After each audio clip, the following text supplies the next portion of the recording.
get started. So once again, a very warm good afternoon to all of you who have joined this session by YUGMA.ai.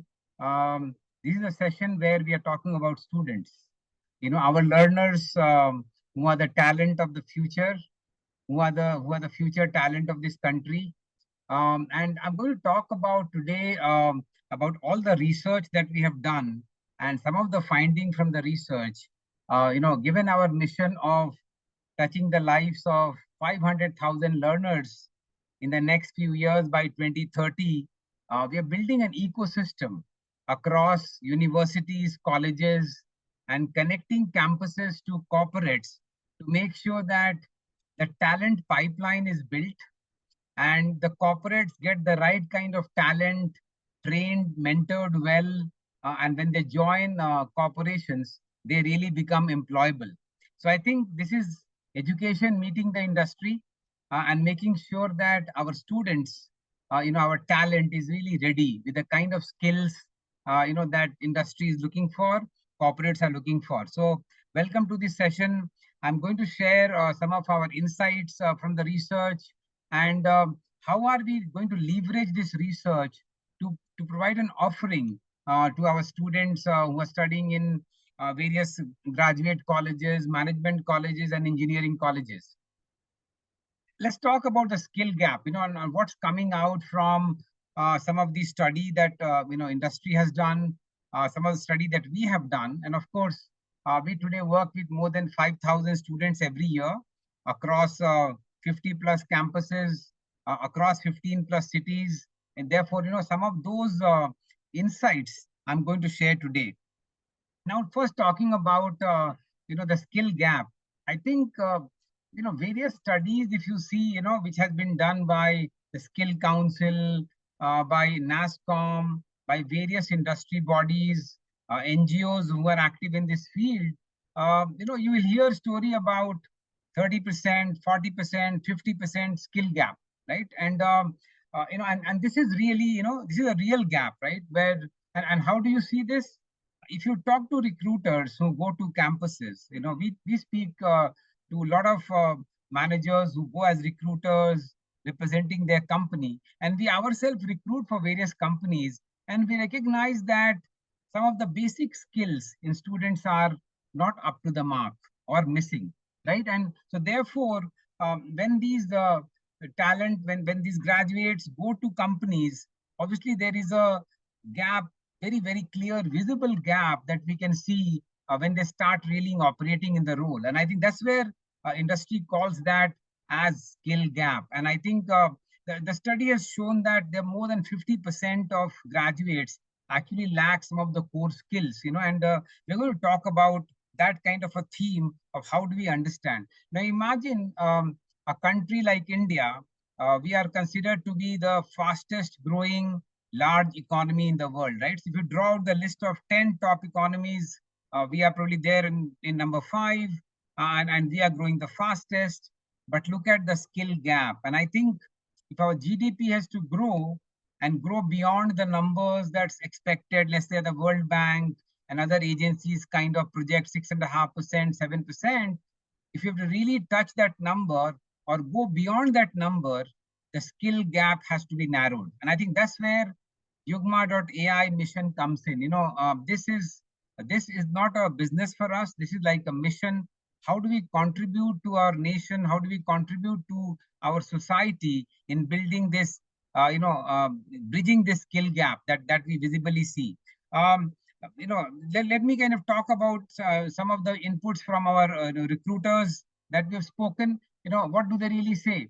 One recruiter told me that they see the list of 5 certifications on a student CV, and when they ask student, okay, can you tell me what did you learn in this, right? So typically the first question gets answered, which means that student tells that, okay, sir, I did digital transformation, and in that I learned how businesses are using digital technology to transform themselves. But if you go to the next level question saying, okay, can you, Ria, just stay on the same slide. Can you tell me an example and tell me how the digital transformation has benefited the a company or the sector, or can you tell me how it benefits my company? That's where the problem starts happening. That practical aspect of applying some of the theoretical things the students have learned does not come out. And we talk about level 4, level 5 questions when companies say, well, you learn digital transformation. Can you tell me how will you contribute to the digital transformation of my company? What difference will you make? What are your new ideas to help my company, right? And that's where the application of the digital transformation knowledge, the knowledge about the sector, knowledge about the company, and a combination of this gets required. And I think that's where our students face challenge of really getting that practical exposure. Now, we are all worried about, typically people are worried about AI, and AI is disrupting our industries, in the way industries deliver, in the way we work in the industries, especially the way a lot of, mundane jobs or, repetitive jobs are getting automated and they can be done so much faster. There is a feeling that, well, we are going to lose a lot of jobs. Of course, some of those repetitive jobs may get done by AI and the related tools. But, various studies have shown that even in this current market, there is going to be a talent shortage. There may be different level of skills required, and that talent shortage could be to the tune of 25 to 35%. And that's the skill gap we are looking at. And the question we need to ask ourselves as academics, as mentors, as trainers, as people, professionals in the industry, or people who are running companies to say, how do we bridge this gap? How do we really make sure that this whole demand supply gap of the required talent, which is going to cross maybe more than a million kind of a gap by 2027, how should we fulfill, right? So how do we really fill that gap? And of course, on top of that, we have the new education policy, which is really bringing a different paradigm to the way graduate education and postgraduate education happens in this country. And it's actually providing a lot of flexibility. It's providing opportunity to students to pursue skill-based program. A student need not do everything that's taught into the college. A university or a college may decide to say, okay, you can go and do a certification of 1 credit here or 2 credit there, and collectively you need to meet the credit requirement, right? So the NEP is providing that openness, that platform where we can actually integrate skill learning, you know, good way of learning skill, building skill. So I think this whole growing skill gap is definitely a big concern. And if you talk to the deans and directors in colleges, they recognize this. Of course, they also get feedback from corporates, who come for campus placement, and they also hear their own students who go for the interview. And when they come back, faculty ask them, how did your interview go? What kind of questions you were able to answer? What you are not able to answer, right? Yeah, let's go to the next slide. So, just some numbers from some of the study that I mentioned. NASSCOM says 75% of companies are reporting skill gaps. The employability stands at only 20% for MBAs, 25%, 20% for engineers and 25% for MBAs. In fact, that's the whole gap that we're talking about. In fact, what is more worry is that every job requires certain core skills. Let's take, finance student for an example. Let's say MBA finance, right?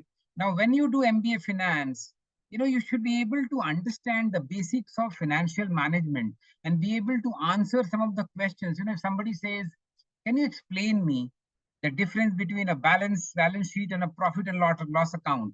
How does it differ for a manufacturing company versus a services company? How does it differ from this sector versus that sector?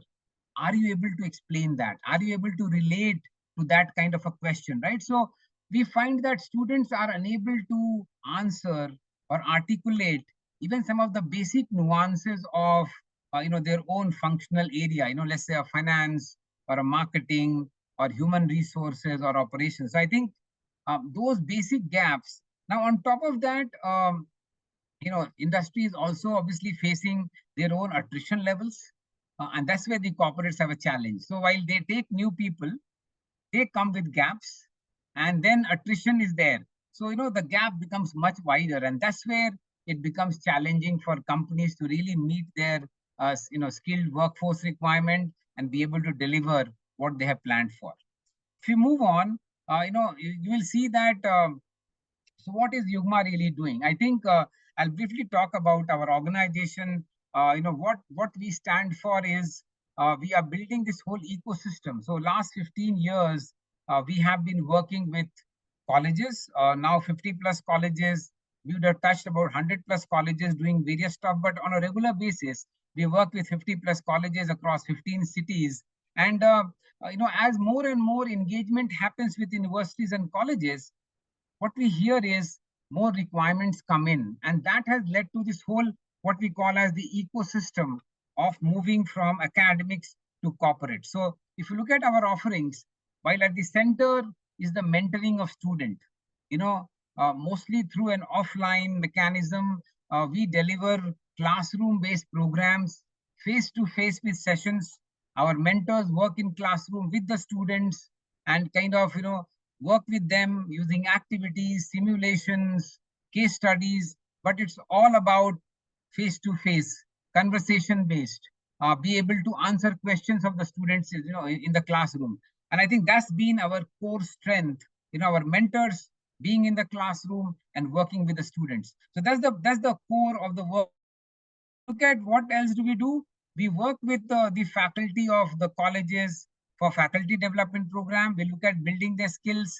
We do management development programs. Just go back to previous slide here. We do management development programs. We partner with universities to work with corporations. Of course, we help in the whole placement cycle. We offer internships. We bring some of the companies that we work and do consulting. They come, we do hiring for those companies. We have set up research labs. We have conducted competitions and so on and so forth. So you will find that there's a whole lot of elements that are delivered as part of ecosystem. Our programs are based on copyrighted content which we have developed.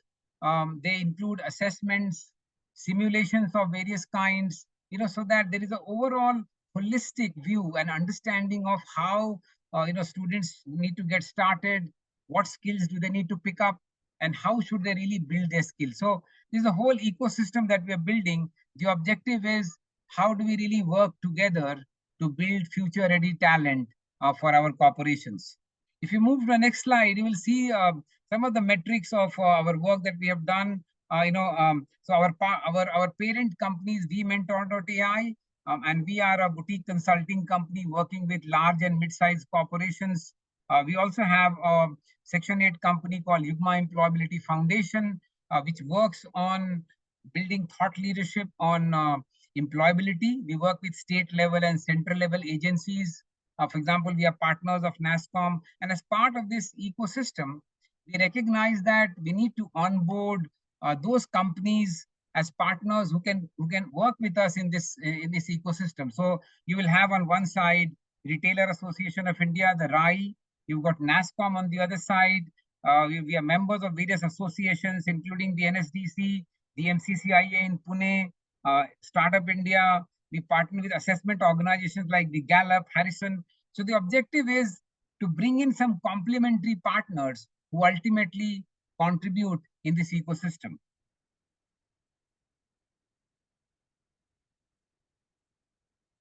So how far have we progressed?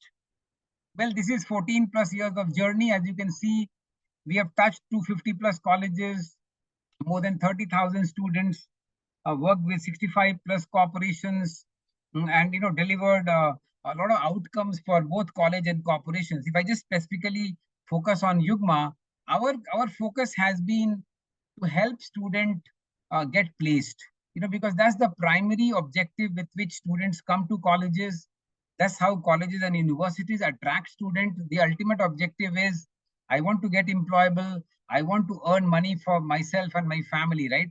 So therefore, the focus is how do we develop programs which complement the education that's being given by the colleges and universities, and they complement, provide practical, industry-centric skills to the students. Therefore, some of the outcome that we focus on, how do we focus on getting better placement conversion. We help students, more students getting placed for the same number of companies. We have seen 25 to 30% improvement in placement conversion, more than 15-20% improvement in CTCs, students getting into high-end roles like consulting and so on and so forth. And of course, overall, if you see, we have been getting excellent feedback. And thanks to our mentors, we've got mentors, close to 400 mentors now on our platform, with experience ranging from 15 years to 40 years.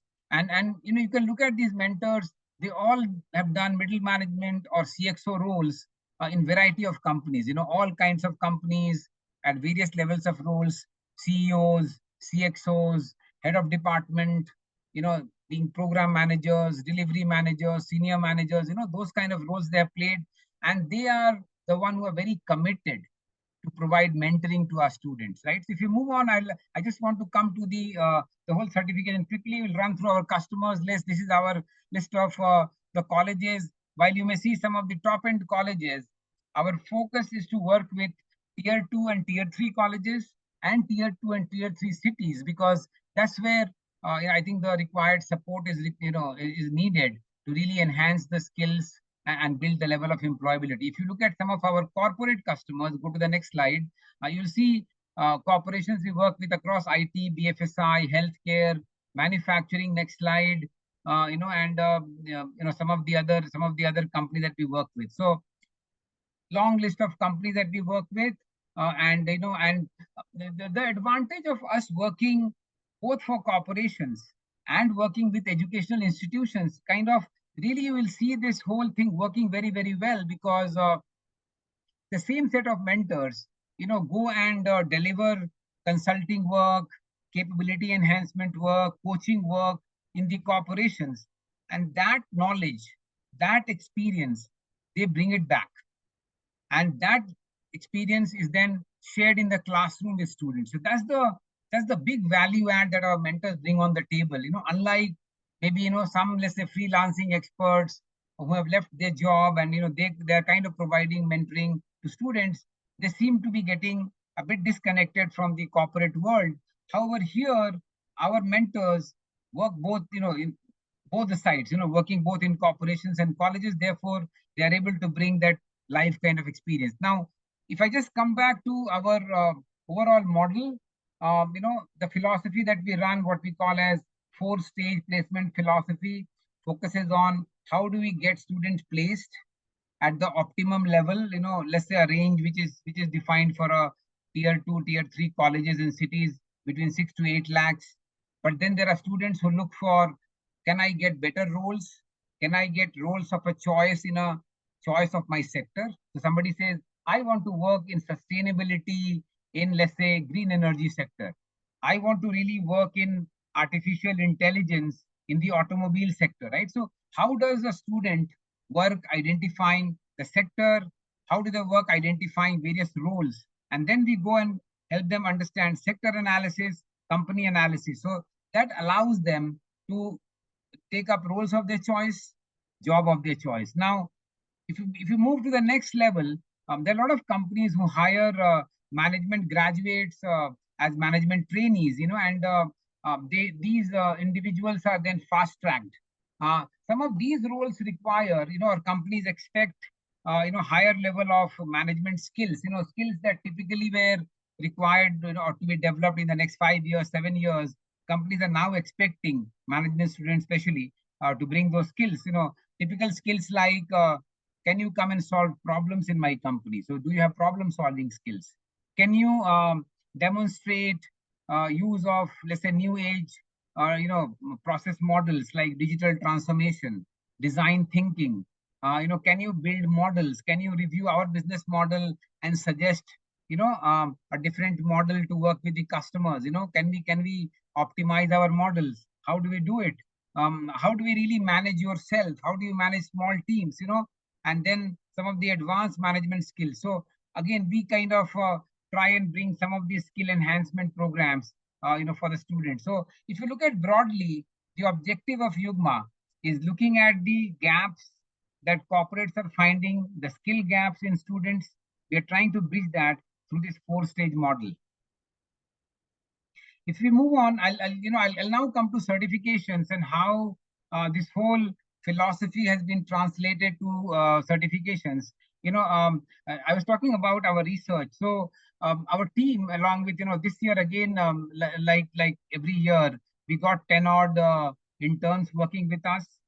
Till now, in the last 5 years, we've sponsored 250 plus internships as an organization. And these students then went out, to various parts of the country, to various colleges, and they managed to. And then our team also kind of joined hands. The Gen Z of our own team of VMentor and Yugma, and we spoke to or connected with more than 500 students, 50 plus faculty, 50 plus corporate leaders, and also around 40 plus mentors, who either work with us or work for some other company. The objective was to get an all-rounded view of how skill gap is being perceived. Where is the real gap? What can we do about that gap? And therefore, this whole study brought us to this specific focus around certifications. You know, and I think this came out in multiple cases, that students very well write in their CV about, I have done A, B, C, D, E certifications, right? And it's very natural that when the interview happens, those questions would be asked on the certifications. That okay, if you did a SAP certification, what have you learned in the financial module, or HR module, or sales module, or module? What module have you learned? And the interviewer will go into the details of those modules, and that is where we are finding a challenge. So the first gap that we kind of seen is the lack of technical proficiency. So I divide that into kind of two parts. um, some students or some learners require kind of special tools knowledge or experience. If you are, let's say, a software developer, somebody who is working as a designer, you need more technical skills in the software, in the language that you need to learn. But if you look at the wider set of management graduates, they need to learn some of the new age tools. Typically tools, how do you use tools for market research? How would you use tools for financial analysis? How will you use tools for some of the AI tools to do certain data analytics? Basic tools, Power BI, Tableau, even those tools, we have found students have done certifications, but we find gap. And I'll talk about what did students really say. So I think the gap in using some of the new age technology, new age tool is very much visible. Of course, demand domain specific skills are missing big time. If you really talk to a student and try and link their functional skill to the domain skills, you see a significant gap out there, right? So therefore, you see that both on the technical side, tool side, and domain side, there's a visible gap that is there. Now, if you come to certifications, you will see all of these beautiful certificate names be on the same slide, Ria. So you will see that these beautiful certifications of digital marketing, of financial modeling, HR analytics, they will actually be appearing on the CV, right? But when you ask questions, when you go deeper, you realize that students are not able to answer beyond the second question or third question. If you go slightly technical, they're not able to address. If you ask them to articulate a case study, a practical example from, let's say, a related industry, let's say, for example, let's talk about digital marketing, and if you say that, well, how would you use, Google Analytics to kind of educate your stakeholder in terms of how, their advertisements or how their promotions are faring, and, how will you make them effective? Now, students are not able to answer. While at a high level, they may talk about how, Google Ads work and analytics work, but if you really go into details about, okay, can you demonstrate how will you use the tool? They're not able to demonstrate the use of tool, right? So that's where we are finding that the practical experience is missing. While they are doing certifications. If I talk to colleges, the trustees and the directors and dean, everybody has a budget. 5 to 7 to 10 certifications are being offered. Students are completing those. Unfortunately, they are completing it online. And now that's one aspect that we studied. We tried to study that a bit closely. That what's the impact of these online certifications? Are they really helping? Why is this gap remaining even if students have done those certifications, right? So we find that, of course, one of the huge challenge, and let me talk about the student perspective now. Obviously the challenge the students highlights is that, well, I have a freedom. So there are content available, no complaints on the content, frankly. There are good quality content available. There are some case studies available. There are some exercises available, videos available, and student can do it at any point of time. Now student goes about doing it, learning the certifications on their own, and naturally they will have questions. Now obviously companies allow you to kind of put your queries, but imagine you are midway through the course and you have a question.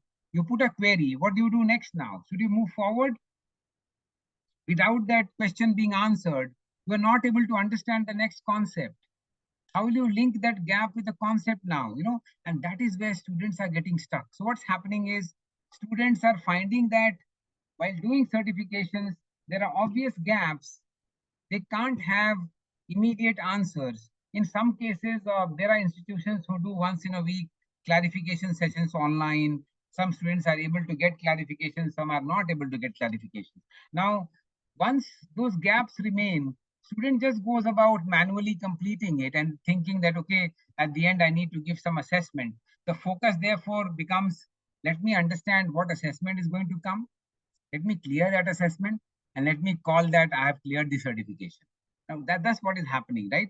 Obviously, there will be 10-15% very good student who are still able to leverage, they're able to use chat GPT, they're able to use other AI tools to find out some answers, relate, and move forward. But most of the students are finding it getting stuck, not being able to be guided by a faculty. And I think that's a very big gap that's coming out in the whole certification process, in the whole skill building process. Now, obviously, you also find that when you are studying on your own, there's no engagement, there's no interaction, and if you think about Gen Z and their thought process, I think I hear from faculty, I hear from academic leaders, I hear from industry, our span of attention is getting narrower by the day.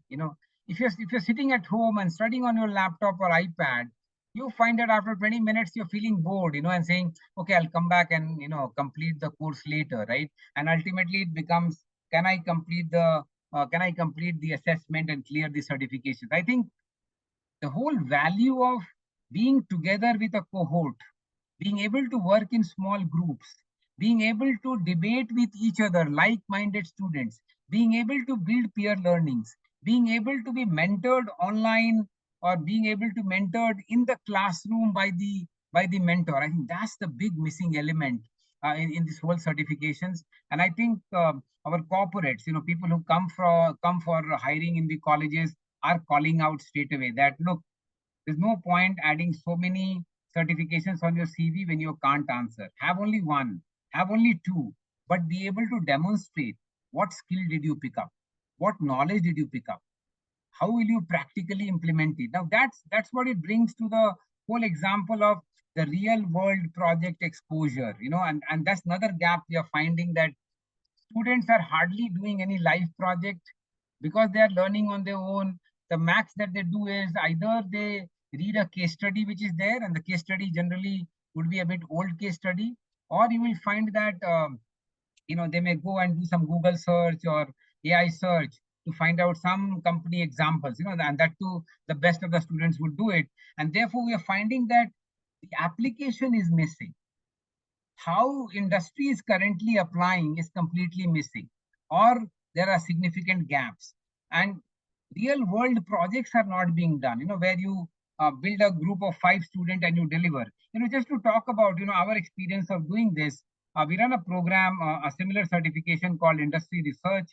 In that we have introduced something called field research, field project as part of that. And once we have once we have trained students to understand sectoral analysis, company analysis, the learning of tools, the practical aspect of tools, then we tell them, okay, here is a company, okay, and normally we allocate company which is in their city close by, they can travel and go and meet, and then we mentor them to say that, okay, now you need to set up appointment with that company, right? That's where the first set of learning comes. Can you identify who are the right people in the company you need to meet up? How do you find out? You know, can you go to the website of the company, study the website, find out about the leadership team, understand some of the names, find out some of the names, go to LinkedIn, study about them, build connects with them. That is the hard part that we start student, start making students learn about that. So students learn to take appointments with leaders, with managers in companies. Of course, the college and us, we support by giving them a letter saying, okay, XYZ is a student of this institution doing this field project, right? And they go in a group of 5 to 7 students. And what we have seen is majority of students then manage to do those visits after a few attempts. And once they have gone, when they come back, you can see in their eyes about the learning. They went and spoke to a manager in a large bank, and the kind of learning they had from the branch manager. Of course, they said, we haven't learned it, sir, in the last 2 semesters, right? So this whole practical, so while we teach them to do secondary research, they actually go and do primary research, talking to the company guys, doing a survey with them, talking to the customers, talking to suppliers, other stakeholders. This practical learning, going in the field, watching how businesses do business has made a big difference. So this practical exposure of how do we give practical projects as part of maybe curriculum itself or as part of certification itself. So students go out and therefore they are able to engage with the industry in the very beginning. They're able to understand how companies work. And so that when they go for summer internship, as we all know, more than 80% of our students in management colleges are freshers. They haven't seen a company working. They haven't gone inside a company to see how they operate, right? So this early practical exposure really helps. Now, coming back to certification, if the certification is not supported by a real world project, if it is not supported by a practical exposure, the learning may not happen. And that's what we are observing. So I just wanted to share this, learning across student, faculty, corporations, and mentors. And I really want to thank, I'm using this platform to thank all of those 600, 700 students and professionals who supported us in this study. I think this has been a real critical input. And what you will see later being built has been used or has been, this study has been used to build the USP of the certifications of our offerings. If you look at what are we offering, so therefore what we realize doing is that let's learn from corporates what are they looking for. Let's go and talk to our partners like NASCOM to see what are they offering, what is their learning, given that they interact with such vast numbers of corporations. Let's pick up learnings from the new education policy. Let's look at some of the globally accepted standards. And we put all of that and worked with industry experts, worked with industry mentors to develop some of the certifications. So the way it works is our core team works with an expert to develop the content. Then the content goes to the senior mentor or the industry expert for validation. And once they validate, they work together to finalize the certification. Then we do a mock to really understand how the certification gets delivered. And therefore, now certification is ready to be delivered in the classroom. And as I mentioned, we very actively take feedback. We take feedback while delivering in the classroom. We take feedback during the session. We take feedback at the end of the session. And all this feedback is then used to improve certification. So the first thing I will call out is the certification that we are offering are totally aligned with what industry is looking for, what some of our top-notch partners are looking to offer, aligned with new education policy. Now, the other thing about this, certification is that these are going to be mostly classroom-based sessions or at the max hybrid session where let's say 50, 60, 70% of content is worked in the classroom, 20, 30, 40% is done online. But this will not be like just a recorded video and you do a video and things like that. We want to be really giving that air time to students so that they are able to interact with our mentors who are the industry experts and be able to ask them questions, be able to interact in the class, be able to talk to the cohort and things like that.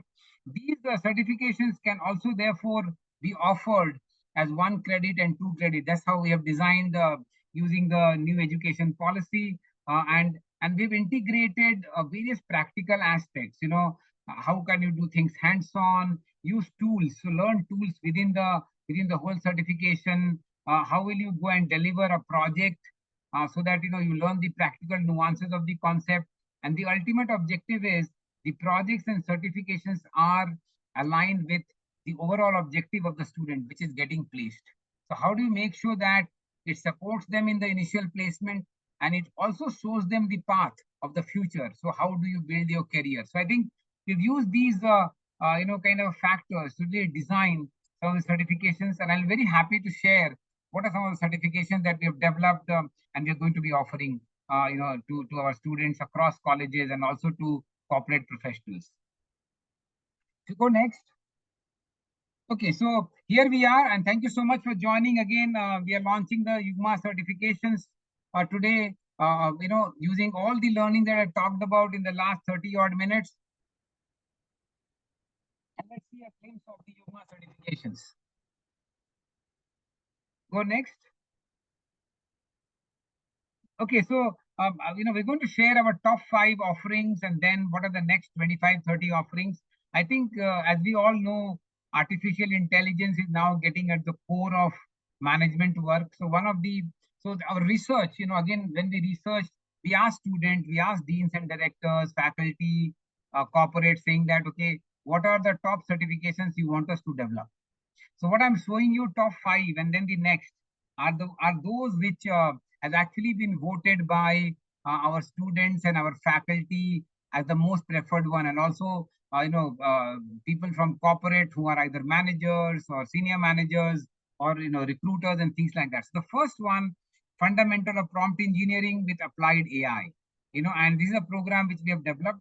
The good news is this program has been certified by NASSCOM. It will also be available on the NASSCOM's digital platform. So we are going to offer a 15-hour program, a 30-hour program, and we will be leveraging the NASSCOM platform. If you go to the next slide, some highlights of this program is going to focus on overall, basics understanding of artificial intelligence. How does AI really work? What is prompting? How can prompting be used to leverage AI? What are some of the techniques that you can use for prompting? How can you develop prompts to kind of get some real good quality outcomes? Let's say you're doing a project and you want outcome to kind of cover A, B, C, D, E content.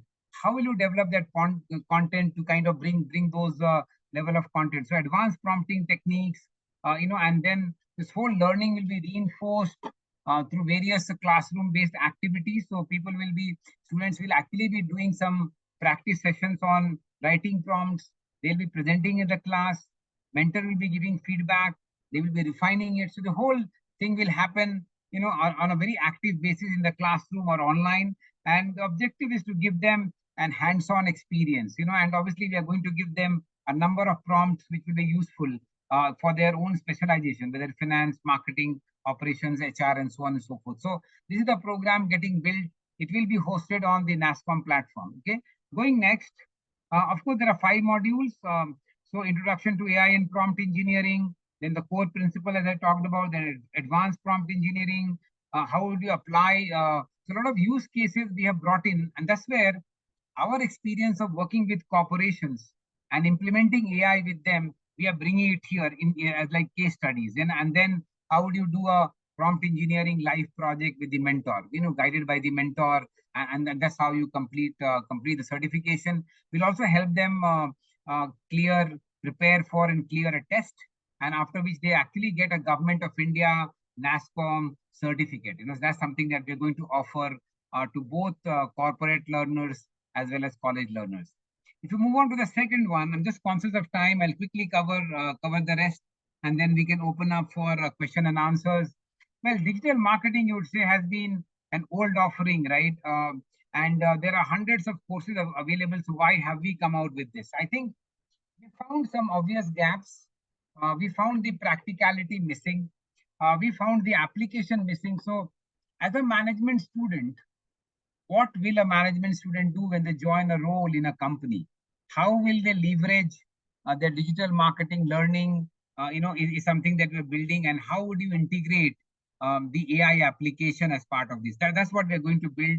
And of course, bringing the element of data and analytics. So this is the kind of journey that we have built, where again, some of the learnings from prompt engineering will also be brought in. We will actually be doing those case studies, which will give them the practical exposure. Now, these are the 12, 13 modules which are developed, which covers the core skill required for digital marketing. But I think more importantly, how would you collect data? How will you build analytics? How will you use AI to analyze that data and get the kind of outcome that companies are working? So they brought in the basics of digital marketing, but also brought in data and analytics and AI tool usage as part of this module. Yeah, so that's our second module. Third module, financial valuation and modeling. And now this is something that's coming out as a very important, kind of a skill building for finance student who major in finance. And we find that 40 to 60% of MBA students across colleges take up finance as their specialization. So if you go next, you will see that various aspect has been built in. So I think the important thing is, how do you bring strategic view of managing finance? When you join a corporation, when you join a corporate as part of the corporate finance, how do you understand the overall financing need of the company, both in terms of investments in projects, working capital management, and I think the element around the whole ecosystem of managing finance, intelligence, data. How do you present data as reports, which kind of help build the decision making and things like that. So various aspects, including valuation, advanced accounting, how you use multiple models to kind of build stuff. A lot of practical usage of models are getting built. If you go to the next slide, you'll see some of the modules that we are covering. So accounting principles, how do you use Excel as part of this modeling? How will you do financial forecasting? How will you build some models? And we've just taken example of valuation technique, which is quite popular. Then doing some risk modeling, and obviously, doing some audits. How to do some audits? Then we're also offering a capstone project, and then final assessment to kind of certify them for this program. So each of our programs, just to add, also has initial certification and a final assessment to say that the students has completed the program successfully. We also offer them any additional mentoring required during the course. If we find that a set of students are not able to kind of get the required learning, we will be doing some additional programs, additional sessions to make sure that they are able to catch up and they are able to kind of complete the program appropriately. Of course, all of this is either going to happen in a classroom or in online sessions, of course, face to face, right? Very quickly, a Six Sigma Green Belt certification. We are also offering a white belt certification of about 18 to 20 hours. If you go to the next module, let's see the modules of Six Sigma. This is a learning journey. Obviously, we are talking about the whole, total quality management journey, the DMAC principle. How do you really implement a small project using DMAC? How do you measure the Sigma? How do you really use Six Sigma as an improvement methodology? How do you really achieve that level of improvement and then be able to control and things like that, right? Okay, let's quickly move on. Then we have a HRR and certification. Go next. Yeah, next. Yeah, next. And then there are a whole host of, then we have also done a program on GCC operations, with global capability centers, proposing to hire some 400,000 roles across next 18 to 24 months. I think building GCC careers is an important offering that we have.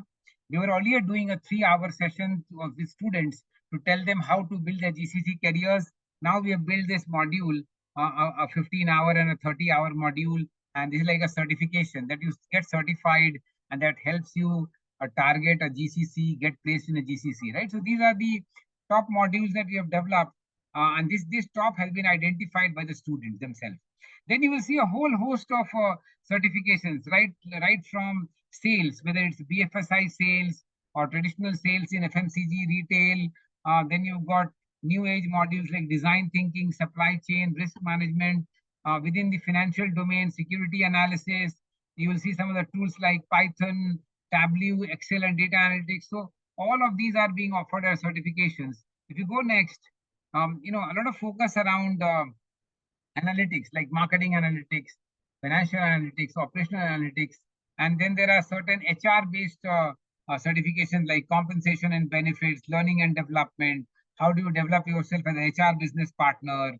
The legal and compliance route of labor law and compliance, B2B sales, fintech.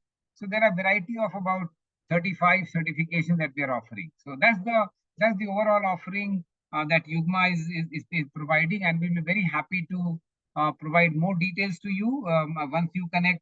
So just conscious of time, thank you so much for joining us today. I'll open for question and answer. Just to summarize, therefore, we found the top learnings from the whole study has been that on one side, our corporations are giving feedback that there are skill gaps. Students have certifications on their CV, but they're not able to demonstrate skill being picked, learnings being picked. The practical exposure is missing. So the question is, how would students build this? When we spoke to students, obviously they are finding that they don't have a live mentor to support. They're not finding that peer learning is happening. They're not doing practical aspect. Online is lacking engagement, and so on and so forth. And therefore, if I look at from a university and institution perspective, the trustees and deans are saying, well, we're spending money. We are putting budgets for this, but outcomes is not coming. And therefore, the answer has been, how can we, offer certifications which are practical oriented, which have got a support of classroom based, where a mentor is available to not only train, but to answer questions. These are activity based, simulation based, case study based. We've got our programs which are, copyrighted with Government of India, and those are the programs which are going to be offered to our students. With that, I will kind of pause here and see if there are questions. I'll be very happy to answer those. And thank you so much, everyone, for joining us today. Ayush, Ria, do we have any questions?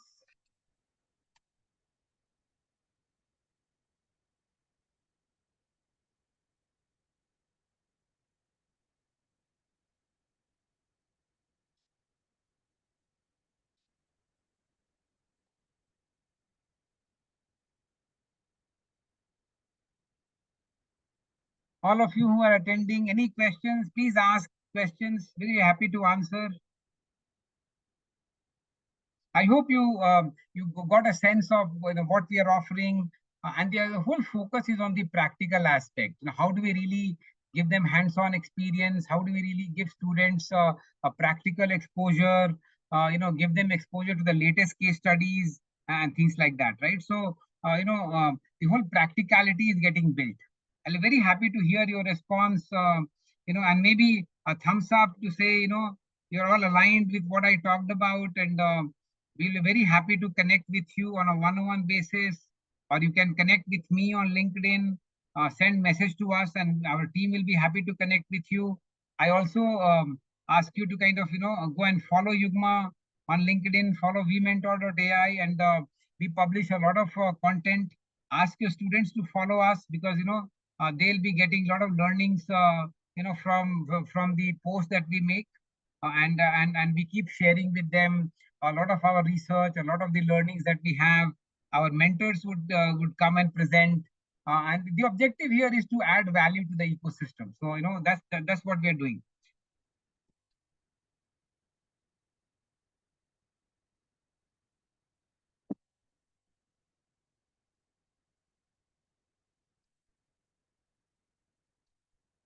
Thank you so much, everyone who attended, and thank you so much for your appreciation. I really value that. We appreciate that, and thank you for joining us today. If there are no questions, Ayush and Ria, I'll be happy to close the call, but I look forward to connecting with each one of you who joined. Please message. Our team will connect with you, and if you've got any questions, very happy to answer them on either one-on-one basis, or we can do another session to answer those questions. Thank you once again, and we can close the call.